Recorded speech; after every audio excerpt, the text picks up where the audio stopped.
আসসালামু আলাইকুম। কেমন আছেন সকলে? আশা করি যে যেখান থেকে ভিডিওটি দেখছেন সকলে ভালো আছেন। চলে আসলাম আবারও নতুন একটি ভিডিও নিয়ে।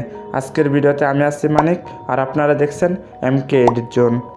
আজকে আমি আপনাদের সাথে লাইটরুম প্রিমিয়াম প্রিসেট শেয়ার করব।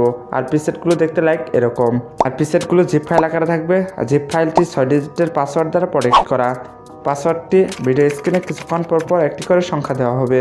তো এই সম্পূর্ণ ভিডিওটি দেখে পাসওয়ার্ডগুলো কানেক্ট করে জিপ ফাইলটি আনজিপ করতে হবে। চলুন তাহলে প্রিসেটগুলো দেখে নেওয়া যাক।